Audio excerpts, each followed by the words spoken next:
বাগানে এই গরমের কালেকশনে যারা ফুল ভালো, গরমে ছাদ বাগানে তোমরা এরকম সুন্দর করবী গাছকে রাখতে পারো। দেশি ভ্যারাইটির চারা তোমরা তোমাদের বাগানেই পেয়ে যাও। হাই, আমি শর্মিষ্ঠা, চলে এসেছি নতুন একটা বড় ভিডিও নিয়ে, অনেকদিন পরে নতুন ভিডিও। তো যাই হোক, আজকে টপিক হবে যে এই গরমে ছাদ বাগানে কি কি ফুলের গাছ লাগানো যায় এবং সেগুলোকে কি করে সবুজে সবুজ রাখা যায়। তো আমি চট করে আগে একটু দেখিয়ে নিই, কারণ আজকে একটু মেঘলা মেঘলা ওয়েদার, কি কি ফুল এই মুহূর্তে ছাদে ফুটে আছে। প্রথমে যার নাম না বললেই নয়, সেটা হলো মর্নিং গ্লোরি। সকাল এই যতক্ষণ রোদ না ওঠে ততক্ষণ গাছে এত সুন্দর হয়ে ফুল ফুটে থাকে। এগুলো কিন্তু লতানো গাছ, মানে একটা ক্যারেটেই, দেখো আমার এখানে সব ক্যারেটে লাগানো আছে, একটা ক্যারেটে 4-5টা করে গাছ লাগিয়ে দেবে, এরকম দড়ির সাহায্যে লতিয়ে দেবে। এই গরমে ছাদ বাগান পুরো আলো করে রাখো। দেখো কত সুন্দর দেখতে, পুরো ছাদ বাগানটা কেমন নীল হয়ে আছে না। এটার অনেকগুলো কালার ভ্যারাইটি পাওয়া যায়। তো আমি যেহেতু বীজ থেকে চারা তৈরি করেছিলাম, ওই জন্য আমার এই একটাই কালার হয়েছে। এরপরে যেই গাছটার কথা না বললেই নয়, যেটা আমাদের প্রত্যেকের বাগানে দেখতে পাওয়া যায়, সেটা হলো এই নয়নতারা। এটা হলো হাইব্রিড, আর এটা একদম আমাদের দেশীয় ভ্যারাইটি। দেশি ভ্যারাইটির চারা তোমরা তোমাদের বাগানেই পেয়ে যাবে। বীজ পড়ে পড়ে দেখবে প্রচুর চারা তৈরি হয়, সেই চারাগুলোকে কালেক্ট করবে, করে একটা টবে 3-4টে করে লাগিয়ে দেবে। এই দেখো, এগুলো দেখে বুঝতে পারছো, এগুলো আমার বাগানেরই চারা তুলেছি, তুলে সব টবে টবে লাগিয়ে দিয়েছি। এইগুলোকে সেম ওইভাবেই তৈরি করা, শুধু এই হাইব্রিডগুলোকে আমি নার্সারি থেকে কিনে নিয়ে এসেছি। এবার এটাকে যেটা করতে হবে, এর পরিচর্যা কি হলো, এগুলোকে পিঞ্চিং করতে হয়। পিঞ্চিং মানে এই যে এর মাথাগুলোকে এভাবে কেটে দেবে, কেটে দিলেই দেখবে নয়নতারা এরকম ঝাঁকড়া হয়ে যাবে। যত ঝাঁকড়া হবে ফুল তত ফুটবে। এই গরমে গাছ ঝাঁকড়া হবে বিনা যত্নে, এত গরমে গাছের পরিচর্যা করাটা একটু টাফ হয়ে যায়। তো গাছ ঝাঁকড়া হবে, প্রচুর ফুল ফুটবে। এই দেখো তোমরা, এই যে দুটো গাছ বললাম, প্রথমে বললাম মর্নিং গ্লোরি, গরমের বিনা যত্নের একটা গাছ, মর্নিং গ্লোরি তোমরা লাগাতে পারো। তারপরে আছে নয়নতারা হাইব্রিড, অথবা একদম দেশীয় ভ্যারাইটি, মানে একটু পিঞ্চিং, একটু খাবার কীরকম দেবো, মাঝে মাঝে 1 মুঠো করে গোবর সার দিলেই যথেষ্ট, আর আমরা যে লিকুইড খাবারটা দিই সেটা। তারপরে যে গাছটির কথা আমি বলবো সেটা হলো নীল চিতা। এই দেখো, গাছ ঝাঁকড়া হয়ে, এরও তেমন বিশেষ যত্নের প্রয়োজন হয় না, গাছ ঝাঁকড়া হয়ে এরকম নীল নীল ফুল ফোটে। এটা একটা 8 ইঞ্চি টবে লাগানো আছে। এই দেখো কি সুন্দর না দেখতে। এই গাছগুলো তোমরা তোমাদের ছাদ বাগানে এই গরমের কালেকশনে যারা ফুল ভালোবাসো তারা রাখতেই পারো। তারপরে যেই গাছটির কথা বলবো সেটা হলো লান্টেনা। দেখবে রাস্তাঘাটে এর বিভিন্ন কালারের হলুদ গোলাপি ফুল পাওয়া যায়। এটা আমার নার্সারি থেকে কেনা, এরও প্রচুর ফুল ফোটে। মানে আজকে যেহেতু সকালবেলা একটু হাওয়া দিচ্ছে বলে ফুলগুলো এরকম ঝরে ঝরে পড়ে যাচ্ছে। এই দেখো ফুলগুলো ঝরে ঝরে, নিচে রাখো, দেখে বুঝতে পারছো যে কত ফুল ঝরে পড়ে গেছে। তো এত সুন্দর লাগে। এই লান্টেনার ফুলগুলো বিভিন্ন কালারের পাওয়া যায়, এরকম বড় বড় হয়ে পুরো যেন মনে হয় গাছের টুনি বাল্ব জ্বলছে। তারপরে যে গাছটির কথা বলবো সেটা হলো বিভিন্ন রঙের করবী।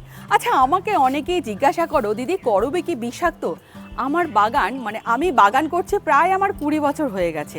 করবী আমার ছাদ বাগানে এই দেখো অনেক কটা ভ্যারাইটি, কিছু গাছে ফুল ফুটেছে, এগুলোর ফুল আসতে একটু দেরি আছে। তো করবী আমাকে কিন্তু কোনোদিন সেভাবে ডিস্টার্ব করেনি। করবী নাকি বলে বিষাক্ত, আমি জানি না, করবী আমাকে তো কোনোদিন ডিস্টার্ব করেনি। যাই হোক, এই গরমে ছাদ বাগানে তোমরা এরকম সুন্দর করবী গাছকে রাখতে পারো, গাছ ঝেঁকে ঝেঁকে ফুল ফোটে এবং এই ফুলগুলো একবার ফুটলে অনেক দিন পর্যন্ত থাকে। এরও খাবার সেম, 1 মুঠো করে গোবর সার। গাছে যখন ফুল ফুটে থাকবে তখন সর্ষের খোল ব্যবহার করবে না, সেক্ষেত্রে কি ব্যবহার করবো আমরা, পেঁয়াজের খোসা অথবা কলার খোসা, মানে কলা যেগুলো খাই সেই খোসাটাকে রেখে দেবে, আর পেঁয়াজের খোসা জল দিয়ে ভিজিয়ে রেখে দেবে। সেই জলটা, মানে সেই মিশ্রণটা 1 লিটার নেবে, তার সঙ্গে আরও 10 লিটার সাদা জল নেবে। সেই জলটা 15 দিন অন্তর গাছে দেবে। গাছে যে পটাশের অভাব হয় এই কলার খোসা আর পেঁয়াজের খোসা থেকে পেয়ে যাচ্ছে। আর 15 দিন অন্তর 1 মুঠো, মানে অল্প করে দিলেও হবে, করে একটুখানি গাছের গোড়াতে গোবর সার দিয়ে দেবে। এটাই হলো এ গাছের খাবার। দেখবে কিছুদিন পরে পুরো গাছ ফুলে ফুলে ভর্তি হয়ে যাবে। প্রত্যেকের ছাদ বাগানে পাওয়া যায় এমন একটি ফুল হলো এই দেখো পর্তুলাকা, অনেকে বলে অফিস টাইম। এটা ভীষণই ইজি একটা গাছ এবং একবার লাগিয়ে দিলে এরকম ঝাঁকড়া হয়ে যায় আর প্রচুর ফুল ফোটে। ঠিক সকাল 8টা নাগাদ এর ফুলটা ফুটতে থাকে এবং বিকাল পর্যন্ত এর ফুল চলতে থাকে। দেখতে তো অপূর্ব সুন্দর লাগে, তেমন কোনো যত্নের প্রয়োজন হয় না। আমি একটুখানি দেখাই এটাকে কিভাবে তোমরা তোমাদের ছাদ বাগানে তৈরি করতে পারো। যে কোনো একটা কাটিং, এগুলো কেনারও প্রয়োজন পড়ে না, এই একটা কাটিং নেবে, নিচে থেকে এইভাবে পাতাগুলোকে ছাড়িয়ে দেবে, ছাড়িয়ে দিয়ে যে কোনো মিডিয়াতে, আমি এখানটা একটুখানি ক্যামেরাম্যানকে বলবো ক্যামেরাম্যান ফোকাস করুন আমার দিকে। তো এইরকম একটা ডাল নিয়ে যে কোনো মাটিতে এখানে লাগিয়ে দিলেই হবে। এই দেখো এখানে দেখতে পাচ্ছ, এগুলো আমার এইরকমভাবে প্রচুর কাটিং তৈরি করা। এই যে এগুলো সব কাটিং তৈরি করা, এর থেকে প্রচুর ফুল ফুটে আছে, আমি একে তাকে দিয়ে দিচ্ছি। তো তোমাদের ছাদ বাগানে আবার ক্যামেরাম্যান চলে আসুন ওখানটাতে। তো তোমরা তোমাদের ছাদ বাগানে এই পর্তুলাকা অফিস টাইম ফুলকে রাখতে পারো, বিভিন্ন কালারের পাওয়া যায়। আবার কি হচ্ছে মানে ওই ছাদে কীট পতঙ্গের দ্বারা বিভিন্ন কালারের ফুলও তোমরা এমনি পেয়ে যাবে। এগুলো মানে কীট পতঙ্গের দ্বারা পরাগ মিলনের ফলে এই ফুলটা বিভিন্ন কালারের নিজেদের ছাদ বাগানেই তৈরি হয়ে যায়। এর পরের গাছটি বলবো কাটা মুকুট। দেখো এই গাছটিতে প্রচুর কাটা থাকে, কিন্তু এত কাটা থাকলেও এর ফুলগুলো কিন্তু দেখতে ভীষণই সুন্দর। খুব সহজে এর কাটিং থেকে চারা তৈরি করা যায়। এটা আমার নার্সারি থেকে কেনা, এর বিশেষ যত্নের প্রয়োজন পড়ে না, একটু জল আর খাবার না দিলেও চলবে। এ ফুল দিতে কিন্তু তোমাদেরকে ভুলবে না। তো এই গরমে যারা ফুল চাও তারা এই গাছটিও তোমাদের ছাদ বাগানে রাখতে পারো। এর অনেকগুলো কালার পাওয়া যায়। তারপরে যে গাছটি এখন তো এইটা প্রত্যেকের ছাদ বাগানে ভীষণই ফেমাস, অ্যাডেনিয়াম। প্রচুর কালার ভ্যারাইটি আছে এবং বিনা যত্নের একটি গাছ, চট করে এই গাছগুলো মরেও না। মানে প্রচুর ফুল ছিল, এখন ফুলগুলো আস্তে আস্তে শুকিয়ে যাচ্ছে, ফের আবার নেক্সট ফুল ফুটবে। ওই জন্য তোমাদেরকে ভালো করে হয়তো আমি বোঝাতে পারছি না। তো অ্যাডেনিয়াম সম্বন্ধে নতুন করে কাউকে বলবার মতন কিছু নেই। অ্যাডেনিয়াম এই গরমের, যাকে মরু গোলাপও বলা হয়, এই গরমের ওই দেখ কেমন এসছে দেখ। তো এই গরমের একটা দুর্দান্ত ফুল, তেমন যত্নের প্রয়োজন লাগে না, জলও বিশেষ প্রয়োজন লাগে না। জল বেশি হলে গাছের আবার এই কর্ডেক্সগুলো মরে যাওয়ার সম্ভাবনা থাকে।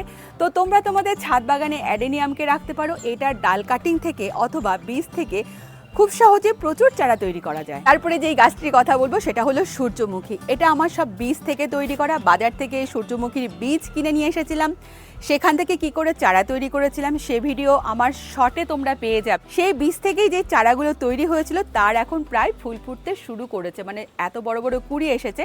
তো তোমরা তোমাদের ছাদ বাগানে সূর্যমুখীকে রাখতে পারো। তারপরে একটা দুর্দান্ত গাছ, এটা আমার ভীষণ পছন্দের। এটা ফুল ফোটে না ঠিকই, কিন্তু এই দেখো কচিয়া। অনেকেই হয়তো চেনো যে এর তেমন তো কোনো যত্নের প্রয়োজন পড়ে না, একে ঝাঁকড়াও করতে হয় না, এই নিজে থেকেই এরকম ঝাঁকড়া হতে থাকে। মানে যদি ফুল নাও ফোটে ছাদে, কিন্তু এত সুন্দর কচিয়ার পাতা দেখেও মনটা শান্ত হয়ে যায়। তো এবার বলবো এই গরমে তোমরা গাছকে কি করে সবুজ রাখবে। বিকালের দিকে সমস্ত গাছকে ঠিক এইভাবে করে ধুয়ে দেবে। তাতে কি হয়, গাছের পাতার যে নোংরাগুলো থাকে সেগুলো ধুয়ে যায়, তাতে গাছের নিঃশ্বাস নিতে এবং গাছ খাদ্য মানে সালোক সংশ্লেষ করতে ভীষণ সুবিধা হয়। আর দেবে যেটা এনপিকে আর এপসাম সল্ট গাছকে সবুজ রাখতে সুবিধা করে। 1 লিটার জলে এরকম 1 চামচ মতন, মানে চায়ের চামচের মতন 1 চামচ এপসাম সল্ট নেবে, সেটা ভালো করে জলের মধ্যে গুলে সমস্ত গাছে বিকালের দিকে স্প্রে করে দেবে। তাতে গাছ সবুজ থাকবে এবং গাছ ভীষণ হেলদি থাকে। অনেকের এই সমস্যায় ভোগো যে বলো আমাকে দিদি আমাদের গাছের পাতা হলুদ হয়ে যাচ্ছে। এই হলুদ হয়ে যাওয়ার কারণই হলো গাছে এপসাম সল্টের অভাব। মানে এপসাম সল্ট হলো ম্যাগনেসিয়াম সালফেট। তো এইটা যদি আমরা 15 দিন অন্তর বিকালের দিকে একবার গাছে স্প্রে করে দিই, গাছ একদম পুরো এরকম সবুজ হয়ে থাকবে। গতকালকেই আমি এই সমস্ত গাছে স্প্রে করে দিয়েছি। আরেকটা কাজ তোমরা যেটা করবে, যে কোনো কীটনাশক, কাকা হতে পারে, পাঁচতারা হতে পারে, প্রফেক্স সুপার হতে পারে, প্রচুর রকমের কীটনাশক পাওয়া যায়। সেই কীটনাশক ওটাও 15 দিন অন্তর সমস্ত গাছে স্প্রে করে দেবে, ওই অবশ্যই বিকালের দিকে। এই তো দেখালাম ছাদ বাগান যত্নের ভিডিও, এটা ছাদের আমার আরেকটা সাইড। তার সঙ্গে যদি এরকম সুন্দর ছাদের থেকে ফুল তোলা যায় তার তো মজাই আলাদা। আমি তো রোজই প্রচুর ফুল তুলি, সেই ভিডিও আমি তোমাদের সঙ্গে শেয়ারও করি। চাইলে তোমরা বিভিন্ন রকম শর্ট দেখে নিতে পারো। এই দেখো করবী, এটা রাস্তার ধার থেকে তুলে নিয়ে এসেছিলাম, দেখো কত তাড়াতাড়ি ফুল ফুটে গেছে। এই দেখো এটা মাত্র 3 মাসের মধ্যে ফুল ফুটে গেছে। তো আর কি, আজকের ভিডিওটা আমি এখানেই শেষ করব। আর কিসের মানে কোন টপিক নিয়ে তোমরা ভিডিও দেখতে চাও অবশ্যই আমায় কমেন্ট করে জানিও। তো দেখা হচ্ছে পরের ব্লগে, টাটা।